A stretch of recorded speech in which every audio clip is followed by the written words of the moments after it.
The dress was blue like the sky before a storm. Lily had spent 3 weeks sewing it. 3 weeks of short nights, needle and thin thread, fingers sore from haste and care in equal measure. She had no money for silk or velvet, so she used what she had: linen dyed with woad roots, hand-embroidered along the hem with small wildflowers. It was not a noble's dress, but it was honest, and she had sewn every hope she carried into every stitch of that fabric. The gathering of clans happened once a year, in the great hall of Veldris Castle, when the packs came together beneath the roof of the High Council to renew alliances, celebrate births, and, sometimes, formalize bonds. It was the night when recognized pairs were presented before all witnesses. It was the night when promises made in secret were given an audience. And Cole had promised her. Not with elaborate words or a ring, but he had promised the way weak men promise. In a low voice, in the dark, when no one was watching. "I will present you tonight, Lily, before my pack, before everyone." She had believed him because she wanted to believe.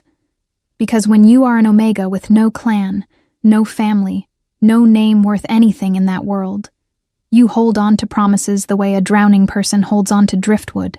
She entered the hall in her blue dress with her chestnut hair pinned up with a ribbon that had belonged to her mother. It was all she had left of the woman who died when she was 7 years old. The ribbon was faded, the color of old mulberries, and Lily wore it every time she needed courage. The hall was full. Torches along the walls cast orange light over familiar and unfamiliar faces. Pack banners hung from the high ceiling in colors Lily had learned to recognize over the years: the red and silver of Clan Varen, the black and gold of Clan Ashford, the deep green of Clan Morvain. There were long tables heavy with dark bread, roasted meat, and jugs of spiced wine. There were children weaving between women's skirts. There were old warriors with scarred faces trading stories in dark corners. And there was Cole. She saw him from across the room, standing near the main table, wearing the blue and gray mantle of Clan Varen. He was a mid-ranking beta, neither powerful nor insignificant, the son of a pack counselor who had died with honor enough to leave a respectable name behind. He was not the match noble mothers dreamed of for their daughters. But for Lily, an Omega with no clan, he had seemed like an open door. She crossed the hall toward him. Cole saw her coming. She watched the exact moment in his eyes when recognition turned into discomfort. A flash. Too fast to be hidden, too slow to be ignored. But Lily kept walking because she had learned very early that stopping halfway was worse than reaching the end. "Cole." She said his name calmly. The blue dress brushed the stone floor. He looked away for half a second before answering. "Lily." His voice was flat. "I did not expect you so early. You said you would present me tonight." A pause. Beside Cole, a woman turned her face toward them.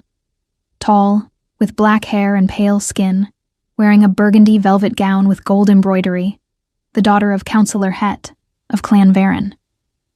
Lily recognized her immediately and felt the floor sink slightly beneath her feet, like wet earth giving way under weight. "Lily," Cole said, quieter now. "We need to talk." "Yes," she agreed. "We do." But he was already turning, already taking the other woman's hand. And when he spoke again, it was loud enough for those nearby to hear. "I announce tonight my bond with Seren Het of Clan Varen, before those present as witnesses." The silence that followed lasted only a moment, but for Lily it stretched like an entire winter.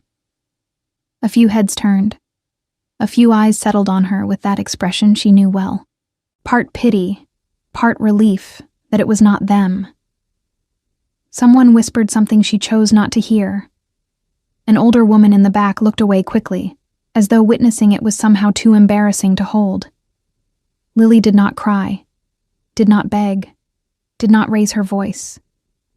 She simply stood still for 3 breaths, letting the pain find its place inside her chest, like water seeking its own level.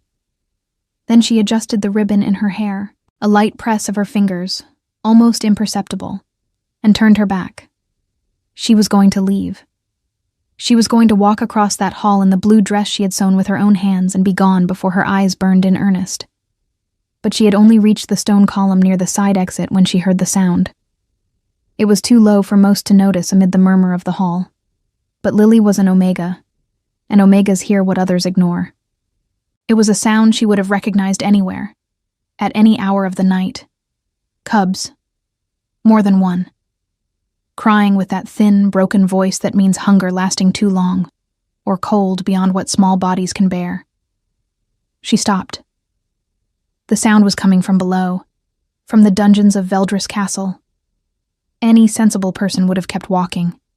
Any Omega without a clan, without protection, freshly humiliated before half the packs of the kingdom would have gone out through the gate, crossed the forest, and returned to the small cabin where she slept alone.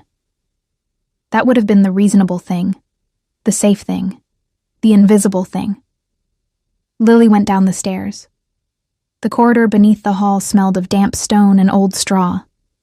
The torches were sparse here, most of them extinguished, and she had to let her eyes adjust to the dimness before continuing. The cub's crying grew clearer as she moved forward, a sound that pulled at something primitive inside her, something without a name that moved her feet before her mind gave the order. She found them in the third corridor to the left. 3 cubs, none more than a few weeks old. 2 males and a female, trapped inside a stone cell locked with heavy chains that had not been made to contain adults. They had been made to stop anyone from getting in. The chains were on the outside. The purpose was not to keep the cubs from escaping. It was to keep anyone from reaching them. Someone had put them there to die. Lily stood before the cell for a moment that felt very long. The cubs looked at her with large, dull eyes hollowed by hunger. The female lay on her side and barely lifted her head. One of the males had his muzzle pressed between the bars, trembling. The other had stopped crying and simply stared at her, as though he no longer had the strength even to ask for help. "It is all right," she said in a low voice, not to them, to herself. "It is all right." She examined the chains, too heavy to break with bare hands. But there was an iron ring fixed to the wall that held the main chain, and the ring was rusted. Lily began working at it with her fingers, using her body weight, her nails, the strength she had built in her arms from years of carrying firewood and water pails. The rust gave way in flakes, releasing orange dust that stained the blue linen of her dress. She did not look at the dress. The ring came free from the wall with a dry crack, and the chains fell with a metallic sound that echoed through the corridor. Lily opened the cell. The cubs did not run. They were too weak for that. The female barely managed to lift her head when Lily knelt beside her. Lily removed the light cloak she wore over her shoulders, the only extra layer she had brought against the evening cold, and wrapped it around the cub. Then she gathered the other 2 against her chest, one on each side, and stayed like that for a moment, letting the warmth of her own body pass into those small cold frames. "Who did this to you?" she whispered. No answer. Only the slow trembling beginning to ease. It was then that she heard footsteps in the corridor. Heavy footsteps, more than one pair, coming toward her with the cadence of people who feel no urgency because they know they have authority to be anywhere they choose. Lily raised her eyes. 3 men stopped at the entrance of the corridor. The first was broad-shouldered, with auburn hair tied back, the Clan Ashford banner embroidered on his mantle. The second was taller, his posture slightly angled forward, like someone accustomed to reading a room before entering it, with a half-smile that did not quite reach joy, but was not hostile either. The third had no smile at all. He was the quietest of the 3. He stood slightly behind the other 2, which should have made him the least significant figure in the scene. But there was something in the way he occupied space, as though the corridor itself acknowledged his presence before the eyes could confirm it, that reversed that logic entirely. Dark hair, eyes that caught the torchlight, and gave nothing back but pure attention. A thin scar cutting through his left eyebrow. He did not speak. He only looked at her. And Lily, kneeling on the stone floor with 3 cubs pressed against her and her dress stained with rust, looked back. "This is property of the High Council," said the auburn-haired man, in the voice of someone accustomed to being obeyed. "You will want to explain what you are doing here, Omega." Lily looked at the cubs, then looked at him. "I am doing what apparently no one else in this castle saw fit to do," she answered, keeping her voice as steady as she could manage. "I am stopping 3 cubs from dying in chains in a dungeon." The silence that followed was different from the silence of the hall above. This one had weight. The dark-eyed man at the back of the corridor had not moved, but something in his expression had shifted in a way so subtle that Lily could not have named what it was. She only felt it, as though the air between them had changed. He dropped his gaze to the cubs, then brought it back to her. And for a reason she could not explain, that look did not make her feel small. Nobody moved for a long moment. The auburn-haired man, the one who had spoken, kept his eyes on Lily with the particular expression of someone deciding whether a situation required force or simply firmness. The taller one with the half-smile had shifted his weight slightly, not in threat, but in the way a person does when something genuinely unexpected has caught their attention. And the dark-eyed man at the back had not moved at all. He simply continued watching her with that quality of stillness that felt less like patience and more like absolute certainty. It was the smiling one who broke the silence. "She pulled the ring from the wall," he said, glancing at the loose iron and fallen chains near Lily's feet, his tone carrying something that might have been admiration if it had not been wrapped so carefully in amusement. "With her bare hands, by the look of it." "I noticed," said the dark-eyed man. His voice was low, not loud enough to fill a room, not the kind of voice built for commands shouted across battlefields. It was the kind of voice that did not need volume because everything around it went quiet on its own. 2 words, that was all. But Lily felt them land somewhere behind her sternum with a precision that unsettled her. The auburn-haired man stepped forward. "Do you know what you have touched, Omega? These cubs were placed here by order of Lord Khan of Clan Varen. They are the offspring of a rogue wolf who attacked members of this court 3 moons past. The High Council ruled that the bloodline be ended." Lily looked at him steadily. "They are cubs," she said. "They were not there when whatever their father did was done. They cannot be guilty of a choice they never made. That is not for you to decide." "Apparently it was not for anyone here to decide either," she replied, and she heard the edge in her own voice but did not pull it back. "Because the decision that was made was to leave 3 newborns to starve in the dark, chained, so that no one would hear them." The corridor was silent, except for the faint sound of one of the male cubs shifting against her chest. The smallest one had buried his nose into the fabric of her dress and gone still. She could feel his heartbeat, rapid and faint, against her palm. The auburn-haired man opened his mouth. "Enough, Rodan." The voice came from the back. The dark-eyed man had spoken again, and this time it was a shade quieter than before, which somehow made it carry further. Rodan closed his mouth. Not reluctantly. Simply immediately, the way a man does when the authority behind the words is not being performed, but simply exists. The dark-eyed man walked forward. He moved the way Lily imagined water moved through stone, not forcing anything, not hurrying, but inevitable. He stopped a few feet from her and looked down at the cubs, then at the rust stains on her dress, then at her face. Up close, the scar above his left brow was more visible, a clean line that suggested a blade rather than a brawl. His eyes were dark gray, she realized now, not black. The torchlight had been lying. "What is your name?" he said. It was not quite a question. "Lily." She held his gaze. "Of no clan." Something passed through his expression at that. Not pity. She would have recognized pity. It was something else, something closer to recognition, which made even less sense given that they had never met. "Who brought you to this gathering?" "No one. I came alone." The smiling one, slightly behind his companion, raised an eyebrow. "Alone." He said the word as though testing its weight. An unclaimed Omega walked into the gathering of clans alone, descended into the dungeons of Veldris Castle, tore an iron ring from a stone wall, and is now sitting on the floor holding 3 condemned cubs. He paused. I want to make sure I am understanding the evening correctly. You are, Lily said. He laughed. It was a short sound, genuine enough to be disarming. The dark-eyed man had not laughed. He crouched down, which surprised her, lowering himself to her level with a fluid ease that suggested a body very comfortable with its own strength, and looked at the cubs more closely. The female stirred at his proximity, lifting her head with effort. He extended one hand, slow and open-palmed, and waited. The female sniffed at his fingers. Then, after a moment, pressed her nose against them. They are malnourished, he said quietly, but they will survive if they are warmed and fed tonight. I know, Lily said.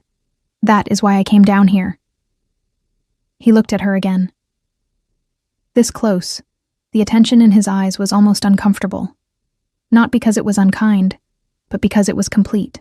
He was not looking at her dress, or her lack of a clan sigil or the rust on her hands. He was looking at her in a way that felt uncomfortably like being read. You were upstairs, he said. In the hall. It was not a question either. Lily felt a quiet tightening in her chest. So he had seen, or someone had told him. Either way, the humiliation she had carefully packed away behind her ribs in order to function was now apparently visible to this stranger in a dungeon corridor, which was not how she had intended her evening to continue. Briefly, she said. Long enough, he replied, and then said nothing more about it, which was somehow both a relief and more unnerving than if he had pressed further. He stood. The movement was unhurried. Bring them, he said. Lily blinked. I beg your pardon? The cubs. He turned toward the corridor. Bring them. There is a healer's chamber in the east wing. They need warmth, broth, and examination before anything else. Lord Khan's order, Rodan began. Lord Khan, said the dark-eyed man without turning around, does not outrank me. Another silence, different again from the ones before. This one was the kind that follows a statement so plainly true that arguing against it would simply be embarrassing. Lily looked at Rodan. Rodan looked at the floor. She looked at the smiling one. Who is he? She asked, low enough that it might not carry. It carried. His name, said the smiling one, with the patient tone of someone explaining something that should be obvious, is Leander, High Alpha of the Northern Realm, King of 5 united packs and sovereign of this gathering. He paused, among other things. Lily looked at the corridor where Leander had already begun walking, his dark mantle moving behind him, as though the explanation she had just received required no reaction from him whatsoever. She looked down at the cubs. The smallest male looked up at her. She stood. The healer's chamber in the east wing was warm and smelled of dried herbs, beeswax, and something faintly sweet that Lily could not name. Iron braziers burned in the corners. There were shelves of clay pots and bundled roots, wool blankets folded in stacks, a long wooden table scrubbed pale with use. The healer was a small woman with silver-streaked hair and sharp eyes named Marette, who took one look at Lily and the cubs and asked no unnecessary questions. She simply set water to heat over the brazier and began preparing thin broth with a focus that Lily recognized and respected. The focus of someone for whom the work itself was the only thing that mattered. Lily settled the cubs onto a folded blanket near the warmth. The female was already showing signs of improvement, her eyes clearer, her movements less labored. The 2 males had stopped trembling. The smallest one, the one who had pressed against her chest the longest, watched everything in the room with enormous, exhausted eyes that had not yet decided whether safety was real. Leander had remained. He stood near the door with his arms folded, not in a pose of dominance, but simply as a man who was accustomed to watching things unfold and preferred to do so from a position where he could see all of the room. The smiling one, whose name Lily had since learned was Eden, had taken a seat on a low stool near the window with the contented air of someone who had decided the evening had become considerably more interesting than anticipated. Rodan stood in the doorway with the expression of a man who had somewhere else to be, but had not been dismissed. Marit handed Lily a small cloth soaked in warm broth. "Offer it to the female first. She is the weakest." Lily did. The cub lapped at the cloth with urgent, clumsy movements, and Lily felt something release in her chest, a tension she had been holding since the moment she heard the crying in the dungeon. She exhaled slowly. "You have done this before," Marit observed, watching her hands. "I helped raise 2 litters in the village where I grew up," Lily said. "The packmaster's hounds whelped every spring.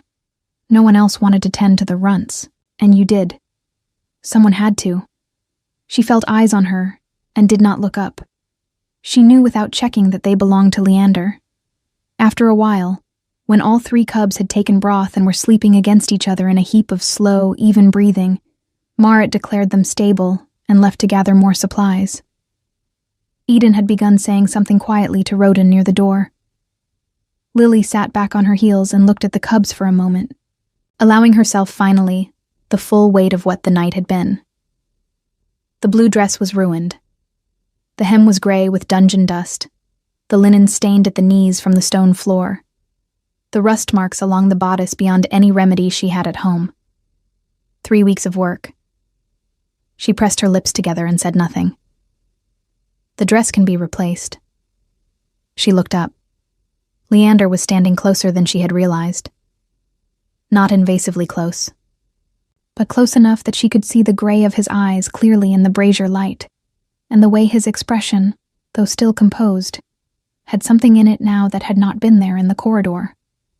Something less like assessment and more like decision. "You did not have to stay," she said, because it seemed like the only honest thing to say. "No," he agreed. "I did not." He looked at the sleeping cubs, then back at her. "There will be consequences for what you did tonight," he said. "Lord Khan will not accept this quietly. His order was sanctioned by 2 members of the High Council. You have directly contradicted a ruling of this court." Lily met his eyes. "I know. And yet, she confirmed. He was quiet for a moment. "You have no clan to stand behind you," he said. "No name that carries weight in that hall. No ally at this gathering." He paused. "What exactly were you planning to do when Khan demanded accountability?" Lily looked at the smallest cub, who had tucked his nose under the female's chin in his sleep. "I had not thought that far ahead," she admitted. "I heard them crying. Everything else came after that." Leander studied her for a long moment. Then he said very quietly, "It usually does, with people worth knowing." Lily did not know what to say to that, so she said nothing. And the silence that followed was, for the first time all evening, one that did not hurt. Morning came through the narrow window of the healer's chamber in a thin line of pale gold. Lily had not meant to sleep.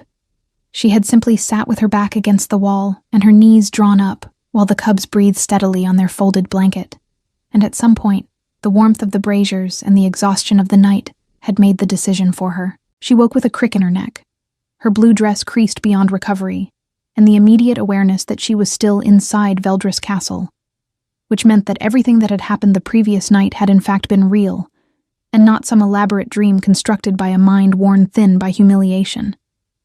She sat up carefully, trying not to disturb the cubs. They were awake, all 3 of them. The female was sitting upright and watching Lily with eyes that had gone from dull to sharp overnight, the particular sharpness of a young creature that has decided, on some instinctive level, that a specific person is safe. The 2 males were wrestling each other with the clumsy, determined energy of cubs who had recently remembered that they were alive and found the discovery worth celebrating. Lily almost smiled. They took broth again at dawn. She turned. Marit was at the work table, grinding something in a stone mortar with the rhythmic focus of someone who had been awake for hours. The female especially. She has a strong will, that one. She was trying to stand on her own before the sun was fully up. "Good," Lily said. Then, after a pause, "Has anyone come?" Marit did not look up from her work. Lord Khan sent a man at first light. He was turned away at the door. Turned away by whom? By the guard posted outside this chamber. Marit set down her pestle. He wears the king's sigil. Lily was quiet for a moment, absorbing that. Leander posted a guard. He did. Marit glanced at her sideways, with the expression of someone who has seen a great many things in a long life, and finds most of them unsurprising. In 30 years of serving healers in this castle, I have seen the High Alpha post a personal guard outside this chamber exactly once before. That was when the previous king's youngest son was brought in after a poison attempt. She picked up her mortar again. I thought you might want to know that. Lily thought about it. Then she got to her feet, smoothed what could be smoothed of her ruined dress, and told the female cub to stay with a gesture that the cub regarded with open skepticism before sitting down anyway. She had barely reached the door when it opened from the outside. It was not Leander. It was Eden, the smiling one, carrying a folded bundle of cloth under one arm and a small covered tray in the other hand, with the expression of a man who found early mornings mildly offensive, but was managing them with grace. "You are awake," he said, stepping inside and setting the tray on the end of Maret's table. "Good. I was told to bring you this." He extended the folded bundle. Lily took it. It unfolded into a dress. Simple wool in a deep green, well made, with no embroidery but clean stitching, and a cut that suggested it had been made for someone of roughly her height. Not a noble's gown, but not a servant's either. Something in between, practical and dignified. "From whom?" she said. "From the king's stores. There are garments kept for guests who arrive without adequate provisions for an extended stay." Eden lifted the cover from the tray to reveal bread, soft cheese, dried fruit, and a small clay pot of something warm. "He also thought you might be hungry, given that you spent your evening tearing iron from walls instead of eating at the banquet." Lily looked at the dress, then at the food, then at Eden. "Why?" she said. Eden tilted his head slightly, as though the question required more precision before he could answer it. Why the dress? Or why the food? Or why in general? Any of it. All of it. She set the dress over the back of a chair. "I am an unclaimed Omega who violated a High Council ruling. Lord Khan will demand I answer for it. The sensible thing for a king to do is to let that process move forward without involving himself in something this small." Eden was quiet for a moment. Then he said, "Leander does not think it is small. He does not know me." "No," Eden agreed. "But he knows what he saw. And what he saw, in that corridor last night, was an Omega with no protection and no advantage who chose to act when everyone with rank and standing chose not to." He picked up one piece of dried fruit from the tray and examined it with apparent interest. "That is not a small thing. That is actually quite a rare thing. And Leander has a particular sensitivity to rare things." Lily sat down. Not because her legs gave out, but because the conversation suddenly required a steadier foundation than standing provided. "What happens now?" she asked. "Now," Eden said. "Putting the fruit back. There is a formal hearing before the High Council this afternoon. Lord Khan has officially filed a complaint, naming you as the individual who defied the Council's ruling on the rogue bloodline. You are required to appear and give account of your actions. I have no council, no clan to speak for me. That is being addressed." "By whom?" Eden smiled. It was the same smile from the corridor the night before, the one that balanced amusement and information in careful proportions. "I think you will find that clearer this afternoon." He left her with the food and the green dress and 3 cubs who were now investigating the legs of the furniture with the single-minded curiosity of creatures newly returned to the business of being alive. The great hall had been rearranged. The banquet tables were gone. In their place stood the formal configuration of the High Council, a long raised platform at the far end of the hall where 7 seats were arranged in a line, and before it, an open floor of bare stone where the person being heard would stand. The benches along the walls were filled with members of the gathered clans, some of whom Lily recognized from the night before, and none of whom she knew by name. She walked in wearing the green dress with her mother's ribbon still in her hair. She had considered leaving the ribbon behind. It felt too personal for a formal hearing, too small and private a thing to bring into a room full of eyes and judgment. But in the end, she kept it, because it was the only piece of courage she owned that did not cost her anything to carry. Lord Khan was already there. He was a heavy-set man in his later years, with a gray beard cropped close, and the particular posture of someone who had not been contradicted often enough for it to remain comfortable. He wore the full regalia of Clan Varenne, silver and red, a heavy chain of office, rings on 3 fingers. He looked at Lily when she entered with the expression of a man reviewing something he intended to correct. 6 of the 7 council seats were filled. The 7th, the central one and the highest, was empty. Kane's complaint was read aloud by a young scribe. Willful defiance of a council ruling, unauthorized entry into a secured holding area, interference with the execution of a sanctioned order. The language was formal and precise, and made what Lily had done sound considerably more like a political act than a decision made in a dungeon corridor while holding starving cubs. When the scribe finished, the council's eldest member, a woman named Voss with white hair and a gaze like winter light, looked at Lily. "You may speak to the facts as presented." Lily stepped forward. "The facts as presented are accurate," she said. "I entered the secured corridor. I removed the chains from the cell. I took the cubs to the healer's chamber. I did all of those things." "You acknowledge the defiance of council ruling then?" "I acknowledge the actions." Lily kept her voice level. "I do not acknowledge that the ruling was one I was bound to honor. A ruling that condemns newborn cubs for the actions of a parent they cannot speak to, and a choice they never made, is not justice. It is convenience dressed in authority." The murmur that ran through the benches was not entirely hostile. But Khan's face had gone the particular color of a man counting the number of ways he intended to respond. "This Omega," he began. "Has a name," said a voice from the entrance of the hall. Everyone turned. Leander walked in with the unhurried pace that Lily was already beginning to recognize as simply the way he moved through every room, as though the room was always the right size for him, and never the other way around. He was dressed formally now, in black with silver fastenings, the sigil of the High Alpha at his chest. Behind him, Rodan and Eden followed at a respectful distance. He did not look at Lily first. He looked at the empty central chair. Then he sat in it. The council bench was fully occupied now, and the weight of the room had shifted completely, as simply and irrevocably as a tide turning. "Her name is Lily," Leander said, addressing the hall with the same quiet that made everything around it go still. "She will be referred to as such." He settled his hands on the arms of the chair and looked at Khan with an expression of complete calm. "You may continue."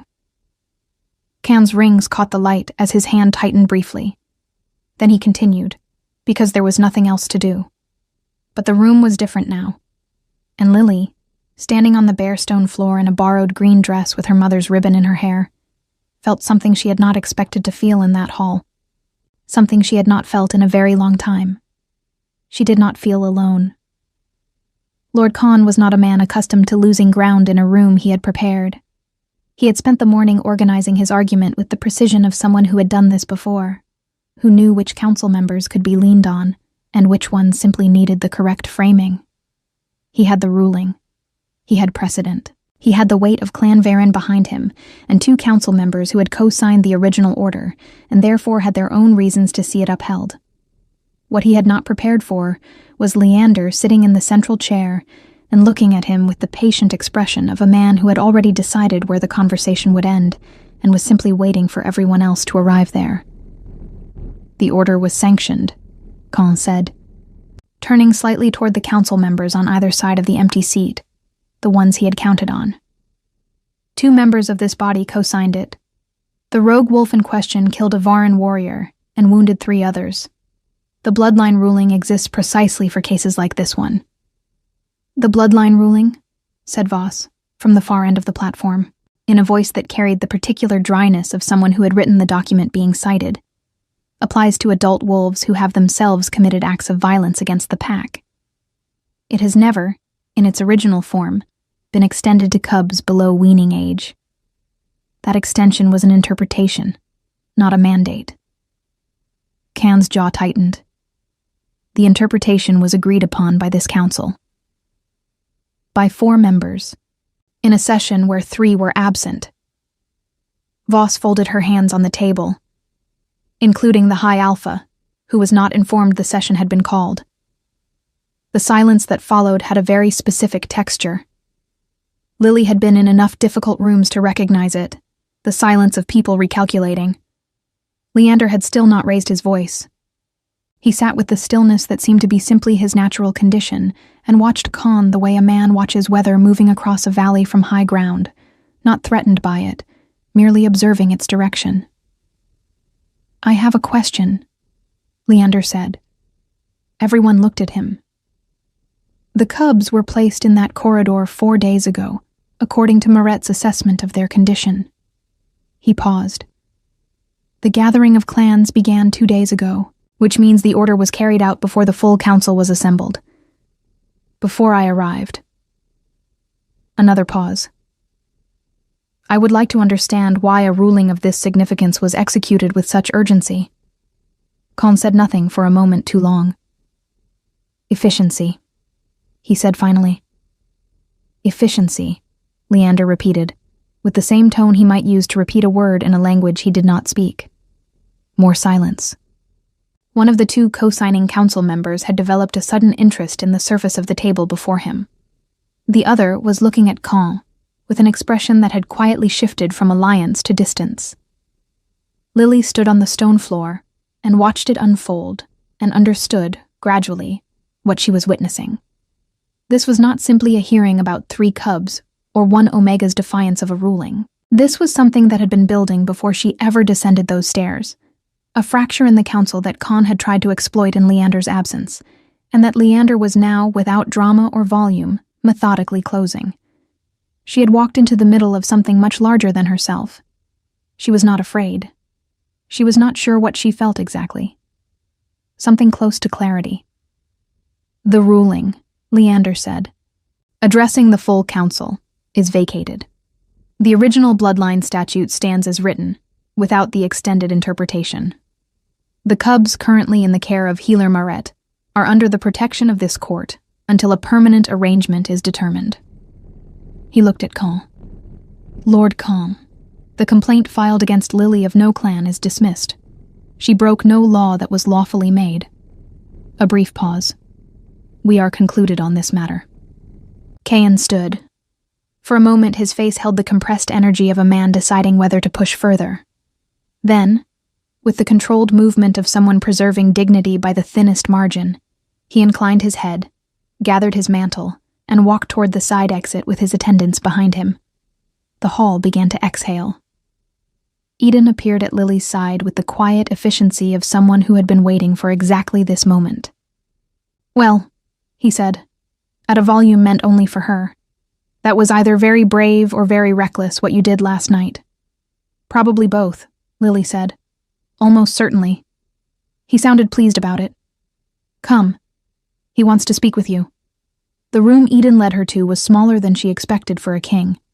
It was a study of some kind, with shelves of bound documents along one wall, a work table covered in maps, and a window that looked out over the inner courtyard, where the morning's frost was still visible on the stones. There was a fireplace with a low burn, and 2 chairs set near it, the kind of chairs that had been used long enough to carry the specific gravity of a room where real conversations happened. Leander was standing at the window when she entered. He turned when he heard her. In the formal black of the hearing, he had looked exactly like what he was, a king managing a room with the confidence of someone who has never had to argue for his authority because it has never seriously been questioned. Here, without the audience, without the council platform and the formal sigils, he looked like a man who was tired in a way that had nothing to do with the hour. It was the first time Lily had seen that. "Sit," he said, not unkindly. "Please." She sat, He remained standing for a moment, looking at the fire, then took the other chair. "The cubs need a permanent home," he said. "Marit can care for them through the rest of the gathering, but she cannot keep them beyond that. The healer's chamber is not a den." "I know," Lily said. "Do you want them?" She looked at him. "I beg your pardon?" It is a direct question. He met her eyes without any particular pressure in it. Just the directness she was coming to understand was simply how he spoke. "You heard them when no one else did. You went to them when no one else would. You sat on a stone floor in a dress you had made yourself and held them through the night." He paused. "Do you want them?" Lily was quiet for a moment. "I live in a single-room cabin," she said. "I have no pack, no clan, no income beyond what I earn by doing mending and helping with harvests. I have no protections to offer them. Anyone who wanted to challenge my right to keep them could do so without difficulty." "That is a list of obstacles," Leander said. "It is not an answer to the question." She looked at the fire. "Yes," she said. "I want them. Then we address the obstacles." She looked back at him. There was something in his expression that she was still learning to read. Something that sat beneath the composure. A quality of attention that felt different from interest or even admiration. It felt like recognition. As though he were looking at something he had been looking for, without knowing precisely what shape it would take when he found it. It made her uncomfortable in a way that was not entirely unpleasant, which was its own kind of uncomfortable. "You cannot simply give cubs to an unclaimed Omega and call it resolved," she said. "There are still people in that hall who saw what happened last night." Cole announced his bond with Seren Het. Half the room watched me turn and walk away. I have no standing here. Giving me custody of the cubs without addressing that makes them vulnerable too. "I know," he said. "Then what are you proposing?" He was quiet for a moment. Not the silence of someone searching for words. The silence of someone who has the words already, and is deciding how directly to use them. "Clan Morvain has a settlement 3 days' ride from this castle," he said. "It is a mid-sized community, well established, with a packmaster, I trust. They have been without a dedicated healer's assistant for 2 seasons. The work would suit someone with your experience with young wolves, and your apparent willingness to act when others do not." He paused. "The cubs would be recognized as wards of Clan Morvain. You would have standing, protection, a home that is not a single room." Lily looked at him for a long moment. "Why?" she said. Again. The same question as the morning, aimed at the same person. This time he did not redirect it. "Because what you did last night mattered," he said quietly. "And the world has a poor habit of letting things that matter go unrewarded while rewarding things that do not." He held her gaze. "I am in a position to correct that, on this occasion, so I am correcting it." The fire crackled between them. Lily thought about the blue dress, about 3 weeks of stitching and 1 night of rust stains, about Cole's face in the moment before he turned away, and the way the hall had watched her walk toward the exit with the practiced disinterest of people who had already categorized her as unimportant. She thought about the smallest cub pressing his nose into the fabric of her chest and going still. "There is something you are not telling me," she said. Something moved in his expression. Not guilt. Something more like the acknowledgement that she was correct. "The rogue wolf," he said, after a moment, "was not simply a rogue. He was a Morvain wolf who had been exiled 3 years ago after a dispute over succession that Khan orchestrated." His voice remained even, but there was a precision to the words now that told her he had been carrying this for some time. The attack was not random violence. It was a man who had lost everything fighting the only way he had left. The cubs are not a rogue bloodline. They are Morvain heirs, and Khan knew that when he signed the order. The room was very quiet. "He tried to bury the evidence," Lily said slowly. "Permanently," Leander confirmed. She understood then. Fully. The chains on the outside of the cell. The urgency of the execution before the full council arrived. The careful timing. She had not simply saved 3 starving cubs. She had, without knowing it, pulled a thread that Con had spent considerable effort hiding, and the unraveling of it was going to change the structure of something much larger than one night in a dungeon. "Morvain needs to know," she said. "Morvain's packmaster already knows. I sent word this morning." Leander looked at her steadily. "Which is why his offer of place for you and the cubs carries the weight that it does. You would not be going as a charity case. You would be going as the woman who brought his pack's heirs back alive." Lily sat with that for a long moment. Outside the window, the frost in the courtyard had begun to melt in the morning sun, stone by stone, the gray giving way to the darker, truer color beneath. "I will need to return to my cabin first," she said finally. "There are things I cannot leave behind." "A escort will take you," Leander said, "and bring you to Morvain after. You have thought this through considerably." "I think most things through considerably," he said. And then, so briefly she almost missed it. "The ones that matter more than others, I think through more than once." She looked at him. He was looking at the fire again. Lily stood, smoothed the green dress, pressed her lips together once, and then let it go. "Thank you," she said, "for last night, for this morning, for all of it." He looked up at her. "Do not thank me yet," he said quietly. "Con does not accept being outmaneuvered quietly. There will be more to this before it is finished." "I know," she said. She moved toward the door. "Lily." She turned. He was still seated, one hand resting on the arm of the chair, watching her with that quality of attention that she had no adequate name for yet. "The ribbon in your hair," he said. "Keep wearing it." She did not know what to say to that either. So she simply nodded and left him with the fire and the maps and the particular silence of a man who had said exactly what he meant and nothing more. The road to Clan Morvain took 3 days. Lily traveled with 2 of Leander's guards and 3 cubs in a wool-lined basket that Marit had prepared with the practical tenderness of someone who understood that small creatures need warmth more than they need anything else. The female had already claimed the center of the basket as her territory. The 2 males had accepted this with the resigned pragmatism of younger siblings everywhere. Lily watched the forest change as they rode. The bare oaks of the valley gave way to older growth, deeper green, the kind of trees that had been standing long enough to remember things.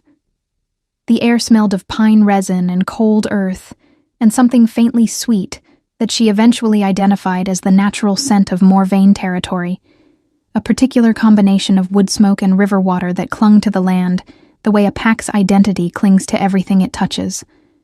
She did not think about Cole.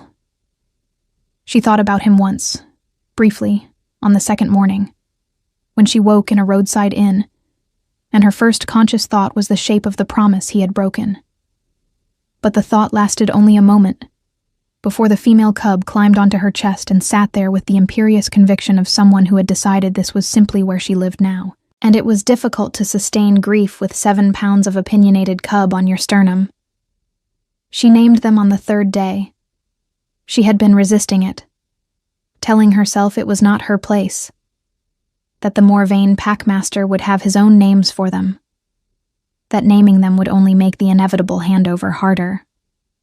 Then the smallest male walked directly into a puddle, sat down in the middle of it with an expression of profound surprise, and looked at her for an explanation. And she laughed for the first time in longer than she could remember, and named him Pip on the spot. The female became Wren, the other male who had spent the entire journey watching everything with calm, assessing eyes that reminded her of someone she was trying not to think about too specifically.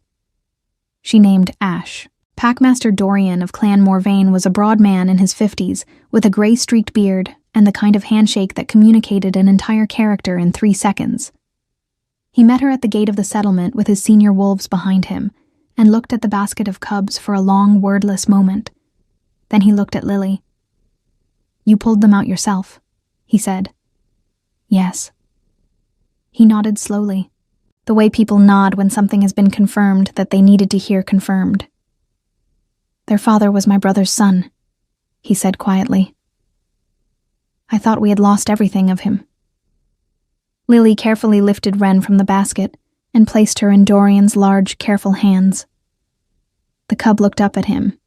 Then, with the instinct of a creature recognizing a bloodline it belonged to, tucked her chin down and went still against his palm.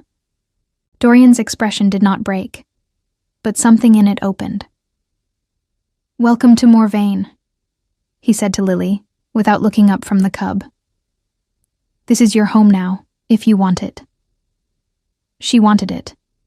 The weeks that followed were full in the way that good things are full, not overwhelming, but present. There was work. The healer's stores needed reorganizing. 2 elders needed daily tending. The settlement's youngest wolves needed supervision during training hours. There were the cubs, who grew with alarming speed and required increasing amounts of attention and boundary setting, particularly Pip, who had developed a talent for finding exactly the thing in any room that he was least supposed to touch. There was also, occasionally, a rider from the north. The first came 3 weeks after her arrival, carrying a folded letter with the High Alpha's seal. The letter was brief and practical. Caen had been formally censured by the full council. His co-signers had resigned their seats. The fraudulent exile order against the cub's father had been posthumously overturned, and the Morvain succession was secure. It was written in the careful language of official correspondence, and contained no personal remarks of any kind. At the very bottom, below the formal closing, in handwriting slightly different from the scripted body of the letter, were 4 words. "The ribbon suits you." Lily read those 4 words 3 times. Then she folded the letter, placed it inside the cedar box where she kept her mother's things, and went back to work. The second rider came a month later, then a third. The letters grew, incrementally, less formal. They began to contain observations. A detail from a council session that had struck him as worth noting.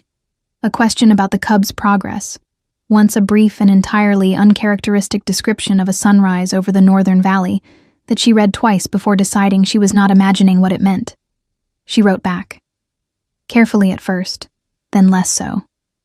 On the first day of spring, Leander came himself. He rode into the Morvain settlement in the early afternoon with Eden and Roden behind him, and no advance announcement, which Eden later admitted had been a deliberate choice, because Leander had apparently decided that a formal visit would feel like an inspection, and he did not want it to feel like an inspection.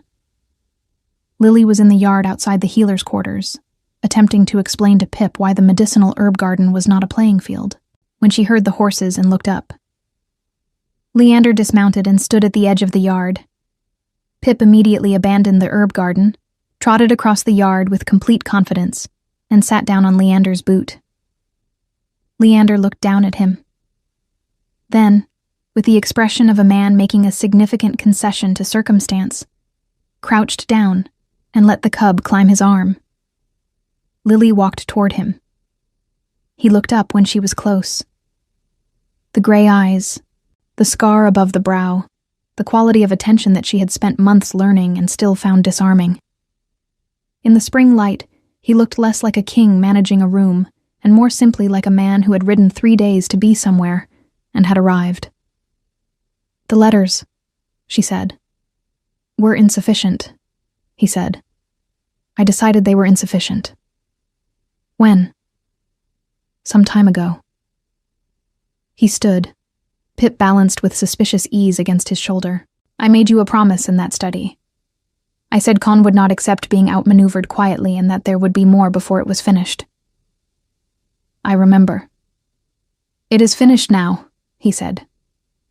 "Caen is removed from the council. The succession is secured. The cubs are home." He held her gaze. "I told you not to thank me yet. I am telling you now that you can, if you want to. But that is not why I came." Lily looked at him for a long moment. "Why did you come?"